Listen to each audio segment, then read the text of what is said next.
3 মাস অন্তর একটা করে গ্যাস নেই, তুমি কি চাইছো বছরে একটা করে নিতে?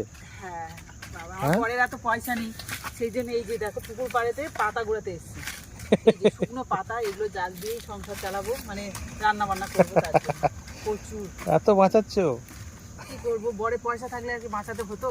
সেটাই তো, আর তো আরো পয়সা কামাবো না, আরো আরো কম কামাবো তো যা করছো। না না, সংসারটাকে চালাতে হবে তো, আচ্ছা, তার জন্য ছেলে পুলে মানুষ করতে টাকা পয়সা তো প্রচুর লাগছে। একদম তোমরা দেখতে পাচ্ছ যে কিভাবে সংসার- পাতা কুড়ানির মতো লাগছে, মডার্ন পাতা কুড়ানি। কি করবো। না না, করা করা ভালো। তুমি জ্বালানি দেবে এগুলো তো? হ্যাঁ সত্যি এগুলো খুব সুন্দর জলে। আচ্ছা, আমি দুটো জ্বালানি দিয়ে সবসময় তো দেখলাম, কাঠ জ্বালানি দাও, এখন পাতা নিচ্ছ আজকে। পাতাগুলো এত পড়ে আছে না বড় বড় সাইজের, হ্যাঁ। দেখে আমার লোভ হচ্ছে যে এগুলো জ্বালালে তো খুব সুন্দর জ্বলবে। চলো দেখি রান্নাঘরে জ্বালিয়ে দেখি জলে কিনা। চলো, এবার পাতাগুলো জ্বালাবো, এই দেখো জ্বলবে, শুধু দেখো। শুধু পাতা জ্বালিয়ে বাড়ি চলে যাবে নাকি? রান্না করে দেখা হয় না? না না, রান্না তো করবো। ধোঁয়া দেখো, ধোঁয়া গন্ধ হবে। প্রথমে ধরছিল না বলে, তারপরে দেখো দিব্যি ভাত হয়ে যাবে। যা নিয়ে এসছি আমি পাতা, এটা করে এক হাঁড়ি ভাত হয়ে যাবে।